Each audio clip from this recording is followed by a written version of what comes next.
Hello, everyone. I'm Karl Woll, Senior Account Executive here at VRIFY Technology. And today I'm joined by Gareth Thomas, CEO and President of Westhaven Gold. Gareth, thanks for joining me. How are you today?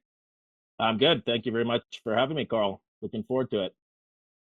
Yeah, perfect. Looking forward to chatting with you. Honestly, personally, I'm not all that familiar with the Westhaven Gold story. So I'm really looking forward to digging into your project and learning a little bit more about the company. Before we get into the nuts and bolts and the meat of it, would love to just start off by learning a little bit more about you, Gareth. Could you give us a quick background on your background in mining up until your time with Westhaven here? Yeah, I've been involved in the mining space for gosh, since I was really a little. I shouldn't say a little kid, but probably started working the summers up with my father, who's a mining engineer up in the Northwest Territories in Nunavut. So yeah, I think I had my first full time summer job when I was 14, working up in the Lac de Gras area exploring for diamonds. So not to say I've been in the business ever since I was 14, but that was when I first sort of, well, even before that, I went up there and spent some weeks of my summer just touring along with my dad and my sister, who's also now our chairman. She's also a geologist and spent a lot of her younger years up in the north as well. So yeah, it was a good way to get into the business. And then I actually went to school. I was actually got a degree in physical geography. So I was trying to get a little bit out of the geology, but years later, I got back into it and I worked a lot in the field when I was younger. Then started getting more into the business side, corp dev. And about 2007, I started working for a company that was had properties based in Nevada. So spent about 4 years down there. Then from that, we got taken over, a friendly takeover, which I was a part of. And we started West Haven then, me and Sean Pollard, Vic Tanaka, and Gren, my father. So we started that, went public in 2011, West Haven. So yeah, a little bit of history there.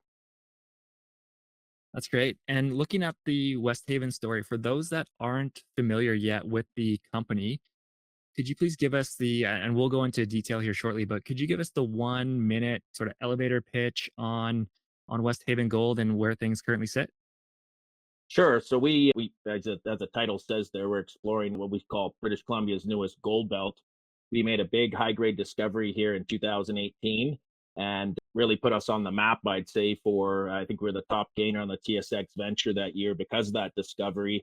And four of our properties, over 37,000 hectares, are located on this belt in southwest British Columbia, where I am right now in Merritt. I'm in our office here in Merritt. So yeah, we got 37,000 hectares over four properties. We've been on active on all four of those properties this year, but our main focus remains the Shovelnose as our flagship property.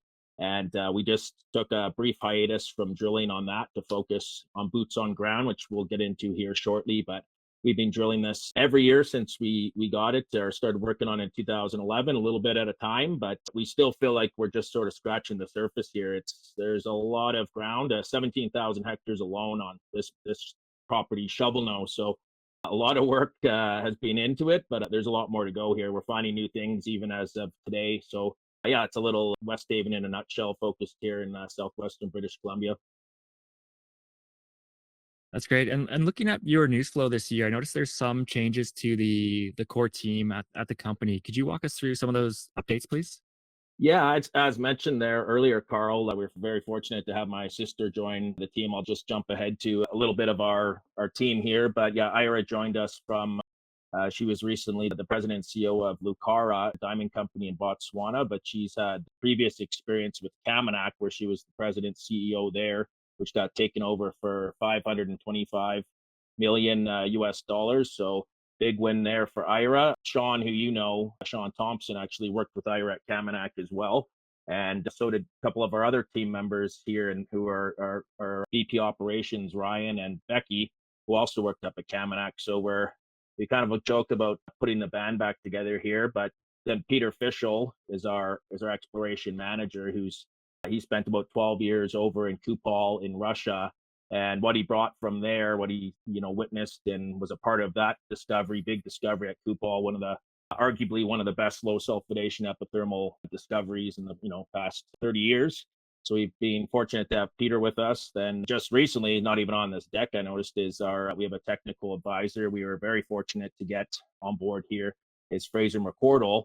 who used to be the general manager of exploration for Newcrest. And he's already just in the last three, I think that was April, we announced Fraser joining our technical advisor board. He's been added an amazing amount of information, and he's actually going to be up here next week, which is great.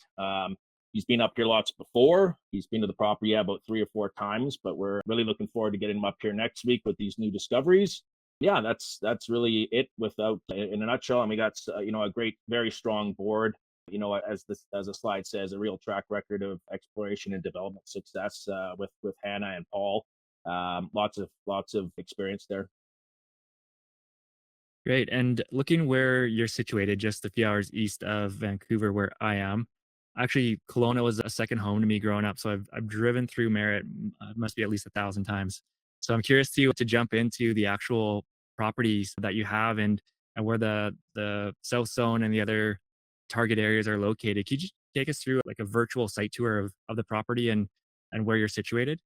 Yeah, you bet. Let's jump right in here. Here we're just viewers have obviously been looking at this for a few minutes. This is a look up at our Shovelnose property, looking southwest, and that in the background there is the Coquihalla Highway, and that's going to be a big theme of this presentation is really location, our location advantage, and you'll see that in our PEA, and all our properties I should add too, which you'll see here shortly, are all road accessible. So it's a pretty unique BC exploration story where we're not on planes, helicopters. Like I said, I'm here in Merritt. We're in an old auto body shop, which is a lot of our crew works. Most people are out in the field right now, but yeah, there's a look at the Spence's Bridge Gold Belt and our 4 properties there. Obviously, the Shovelnose down here to the southeast. Then as you move up to the northwest, Prospect Valley, Stonka Creek, and Stonka North. Yeah, and you're in the midst of some, pretty big Highland Valley copper mine. That's Teck's largest open pit mine in Canada. You got New Gold's New Afton mine just to the north there, right outside of Kamloops. And then down to the southeast, you actually have Hudbay's Copper Mountain. So yeah, you're in a pretty good mining jurisdiction here. Yeah, Merritt's a great place to work. I spend quite a bit of time up here, and yeah, you'd be familiar with it if you've, like you said, with Kelowna there, about an hour and a half to Kelowna from here. So yeah, so here we are with the bit of history about the Spence's Bridge Gold Belt. So this was, I'm just going to use the cursor here, and around this area, just outside of Lytton, I might be a little bit off there, but what's known as the Nikomin River, coarse placer gold was found there in 1857, which led to one of the biggest prospecting gold rushes. Well, certainly what really made the province of BC. From here, they went onwards north up to Barkerville and on way to Lytton. But a lot of the groups came up from the 49 gold rush in California. And just a little interesting tidbit down here at Yale, I'm just outlined in blue. That's, I won't say it's a ghost town now, but not many people reside there. That at one point was the largest town north of San Francisco and west of Chicago. So yeah, lots of placer mine taken out of the Fraser River here. And we believe that the lode source from that placer mining, which has never been discovered to date, well, it is being discovered as we speak along our properties, and we believe that's where the lode source for that placer mining came from. So yeah, interesting little bit about the history there. Yeah, now a little bit about the timeline. As I mentioned, we've been working here since 2011. With every year we had a little bit more success, but really the big discovery came in 2018 here with 17.7 meters of 24.5 grams per ton gold, the South Zone. Then fast forward 4 years from that, just 2 years ago, we intercepted at FMN, which is 2 kilometers from the South Zone, 23 meters of 37 grams per ton gold and 210 grams per ton silver, which is the highest gram meter intercept we've drilled to date on the property. And last year, about another kilometer or so away from the FMN, you get the Franz zone, where we drilled 12 meters of almost 40 grams per ton gold, which I'll show you here shortly on the map. And that's a picture below there of that. Actually, our claims go over that little bit of the Coquihalla. I'll show you that here shortly in a quick little video clip. There's a look at our claim outline. As mentioned, 17,000 hectares, 30 minutes from Merritt, where I am today, 2.5 hour drive from Vancouver. Yeah, right off the Coquihalla. There's already over 450 kilometers of roads already on this, heavily forested. So, and yeah, we work up here all year round. We work up until December. Then sometimes we're back working in January, depending on the year. But it's a great place, and that's what I said before. A lot of this is key is location here. Yeah, there's another look at the on this little visual of that. Merritt, Highland Valley up to the north, Prospect Valley, Skunk North off to the left of your screen. Here's a look at the south zone where our PEA is and our resource. And viewers should note that we have no PEA or resource outside of the south zone. So that's key to know when we're going through this deck here that there's there's a lot more that we've found since that is not included in this resource there. But we'll quickly show you where the access road is down here. And yeah, very good location, as mentioned. Lots of these roads, most of these roads were there. We haven't put in, all these clear cuts were there. So it's been like a walk in the park, pardon the metaphor there, but it's been really good for where this discovery is. There's a look at our main at 17.7 meters at 24.5 grams gold. So this is really our whole resource, and our underground model is really sitting in this small little area, just to give people an idea of, you're looking at, $250 million sitting here of that would be our MPV for this project, which we'll touch on here shortly. I think we're going to go a little bit. Yeah, here's a good look at our layout here of the property. That red, if you go along there, that is really where I'd say 90% of our focus is being along that trend where I put that blue line. And today, a lot of our crew was out working here in the Surtees area. So that's about 6 kilometers from the most southeastern end of the south zone over here to Surtees, which we haven't drilled yet, but there's quite an interesting showing here that we're currently actually just starting trenching on, and with the goal to drill here very soon. In fact, it'll probably be the first target we drill when we come back here in a few weeks' time to start drilling, and I'll touch a little bit more on that here as I move along here as well. But 6 kilometers away is the key here. At Surtees, we've traced or at least gold mineralization in this area for about 3 kilometers, and what's in between there we're working on. We have found some things in there, but once again, this is a very large property, and we feel we're really just sort of scratching the surface here. And another mineralized showing here on the agate as well, but Surtees is where we remain focused as of today. Yeah, so here's a look at Surtees. This is the area we're very excited about. This was discovered just back in May. You look at the rock to the right there, it's got some very classic epithermal textures, more chalcedonic upper levels than the one on the left there, which was discovered actually just a few weeks ago in the lab for assay now. But we actually think that could potentially be sinter, which is a very important part of these epithermal puzzles, if you will. So we're getting thin sections made on that, doing some petrography to see. This is generally a sign you're sort of in the middle of these hot spring systems. So this is a very, very important thing. If this is what could possibly be sinter, means you're very close to sort of the center of these systems. So we're excited about this. As mentioned there, we're just started trenching here earlier this week. We actually have an excavator going up there tonight, so we can start mechanized trenching there tomorrow. So Surtees is an area where, and likely are going to be drilling here. This will be our first drill target when we're back here in mid to late August is what we're looking like right now for timing. So yeah, Surtees is certainly one to keep an eye on. Yeah, and obviously location is a major key advantage to this Shovelnose project. In fact, all our projects on this belt being road accessible. And here's just the video, quick 30-second video showing you from the start, the Coquihalla Highway, driving right up to our property where we have power lines. So just show you this little video here.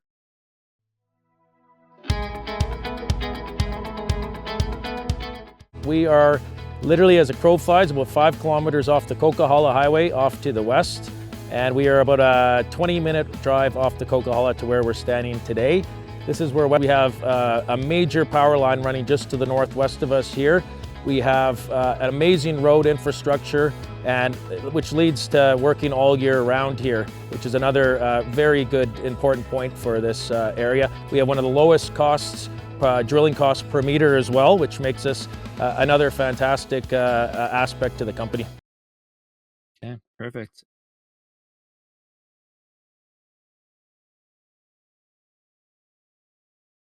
Yeah, and here's a look at some of our key highlights from the South Zone. And yeah, I won't obviously go through all these, but there's also some very good looking, typical textbook, low sulfidation epithermal core pictures here. Seeing that Gingro, which is Japanese coin black silver. The 17 meters at 24.5 grams there. One of our best intercepts, 46 meters of almost 9 grams, south zone here. And then when we move up here to the next zone, which is not in our PEA, you'll see the FMN zone here. FMN highlights, which, as I touched on earlier before, is hole SN22212, where we drilled 23 meters of 37 grams per ton gold and 209 grams per ton silver. And as mentioned, this is about 2 kilometers away between this, and this is not in our resource, not in our PEA. So we're looking at, depending on where everything is, on how our exploration is going, when we might put this into an updated resource. But we feel like we want to find more right now, and that's where we're focusing our energy. But once again, textbook looking rock here. And yeah, this has been our best drill intercept to date here. And then you go another about 1 kilometer as a crow flies up to the Fran zone. So this is an outcrop on surface, which was discovered in 2020 by someone, once again, going back to our boots on the ground sort of theme here, just someone prospecting around. They came across this high-grade gold on surface. We drilled it. One of our big highlights here is the 12 meters of almost 40 grams per ton gold. And this would be a good time to show the viewers a little video. I won't show the whole video, but here's a view of the Franz outcrop, and it gives people a good idea. And we've heard from some people who visited this that this is one of the better low sulfidation outcrops on surface that many people have seen. So it's something quite neat, and once again, not in our resource either as well. So, and it starts right at surface.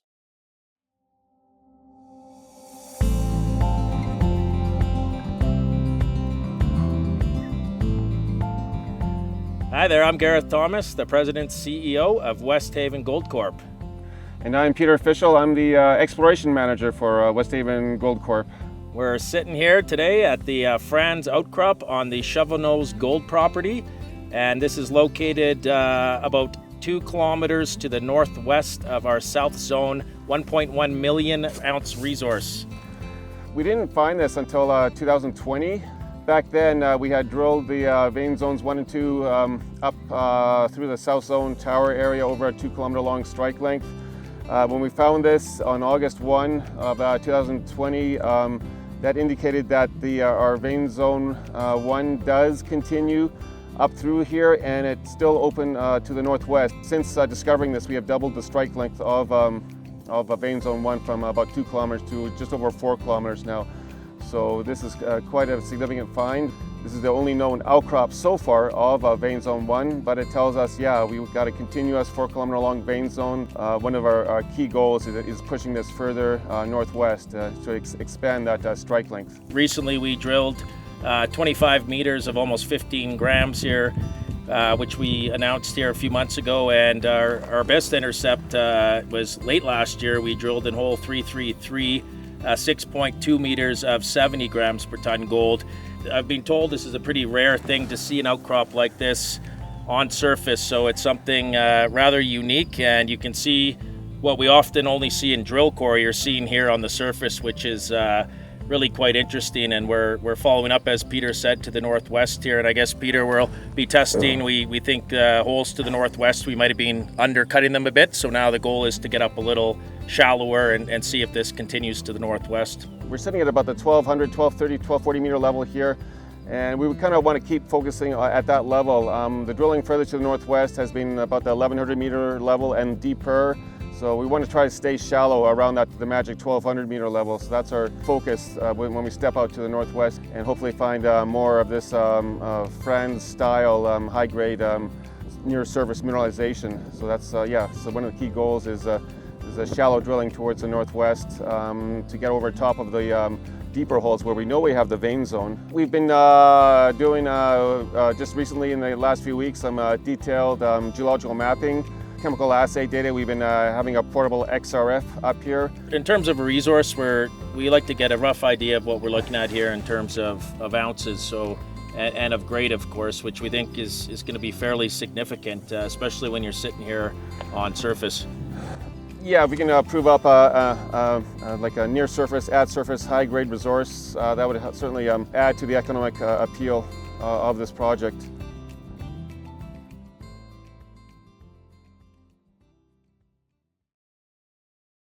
That's great. Thanks, Gareth.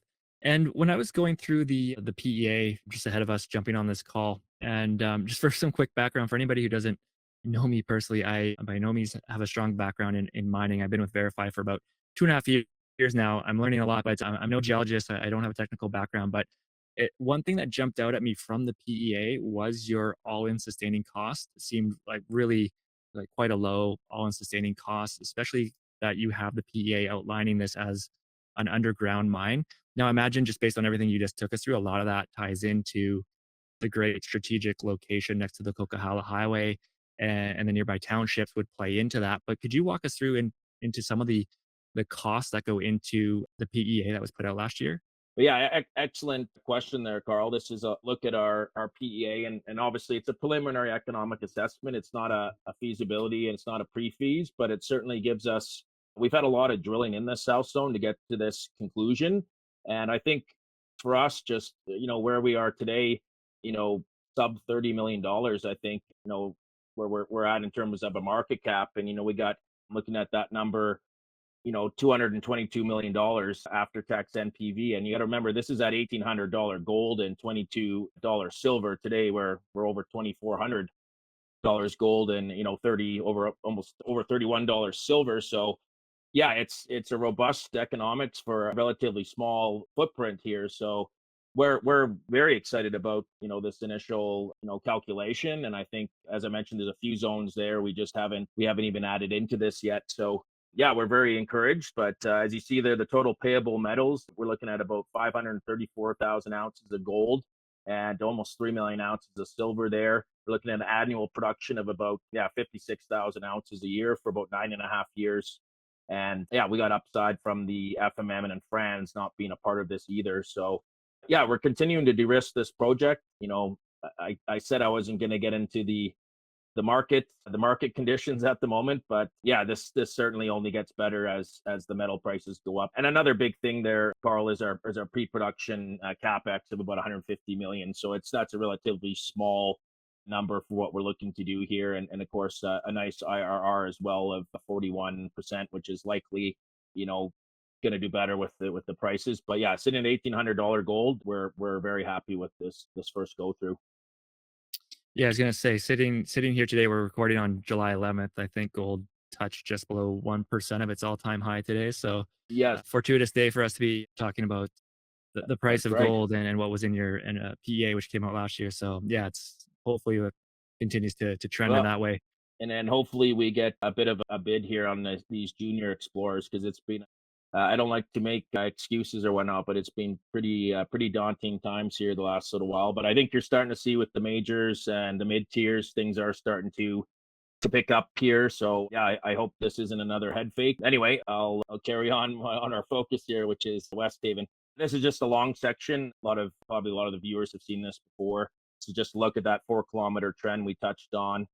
We've talked about some of those results. Here's a look actually at our Skunka project, which we drilled in late 2022. We are permitted to go back here, and depending on sort of where we stand in terms of where our financings are, where, like I said, we're focusing pretty heavily on our Shovelnose is what we're seeing there. We really like what we're seeing there, but this certainly, our other three projects certainly have a lot of potential here as well. So yeah, we'll be back looking to drill back here at Skunka at some point too. Last year we were following up. The highest grade drill hole here was 12 meters or almost 13 meters at 20 grams, drilled back in 2006 by the group that had this before us, and we followed it up last year and had some success here as well. The big news at Skunk is we extended the vein length there from 600 meters to 1500 meters. We stepped out, just make another little blue line here to this hole, and we extended this. We did a big step out about 900 meters as mentioned, and hit anomalous gold there. So we're excited to get back here, but time will tell, and money and when we'll be back here. But we've been working all our other projects this year as well. So everything's in good standing, and yeah, and here's just a little bit of, I wouldn't say an arm waiver, but of some other world-class potential. We call it world-class potential, but some other Hishikari, arguably one of the best low sulfidation epithermal mines in the world, and just similar looking textures there. on the rock, and we've certainly, finding our vein swarms. This was over 100 years of mining and exploration there at Hishikari. So it took quite a bit of time to find this and put it right through to where it is today as well. These things do take time. These are veins. These are vein systems. They're not big porphyries. They can take time and effort and money to find them. But as mentioned, I think we have a long way to go, and we're starting to see a lot of that now. Here we are today. Yeah, like I said, we're sub 30 million market cap. We're sitting a little over a million on cash today. We have a strategic shareholder in Franco, Nevada. They own royalty. We did 2 years ago. We did a $10 million financing package with Franco, which we sold 2% royalty on our projects in return for about a $10 million financing with Franco. So they're shareholders and they own some royalty. Very good to have them on board. And that says a lot about, that's a huge stamp of approval, if anything, for us. The money is obviously great and always needed, but it's really the stamp of approval for a group like Franco, they don't often invest in things at this stage. So that was a big boost of confidence for us as well. Yeah, and another thing, I wouldn't be chatting without this. We're obviously in Merritt, BC, and Merritt and surrounding area where there's a large First Nation, a lot of First Nation communities around here, and we really pride ourselves in working with the various First Nation groups here. And I'd say, a little over half of our staff here is local and First Nations, and and of course our commitment to the environment. Before we do any work wherever we are, we always do preliminary reconnaissance field programs, which archaeological surveys. I think we've done something like 15 since 2019 on our property. So it's something, the way things are done today, and I think that's all for the better. So we take a lot of pride in that, and gone through most of our team there as well. And I think I'll end on that note there, Karl. I guess a big thing I didn't talk a whole lot about was our ownership, our insider ownership. We're at about 25% of our of our directorship or management team own about 25% of the Westhaven shares. So obviously, we're certainly aligned with our shareholders, and of course, which I've talked quite a bit about today here, is our strategic advantage, which is location. I don't think there's a better located place to be looking for these low sulfidation epithermal veins. So I think that's it on that note. I think if you have any questions there, Karl, anything else to chat, I think I'll just close this. Yeah, thanks, Gareth. I was going to say, I'm not going to let you get off quite that easy. I have one or two more questions for you if you have a few more moments here. No. So thanks for all the walkthrough. We touched a little bit on Skunka there on the one slide where you talked about some of the upcoming exploration that has been done on that property. But the PEA, if I'm not mistaken, for clarity, it only covers the South Zone discovery. So I was curious as to what else the company is doing to find more high grade veins like the South Zone. And do you have any targets that have been identified or exploration plans upcoming in the near future or into 2025?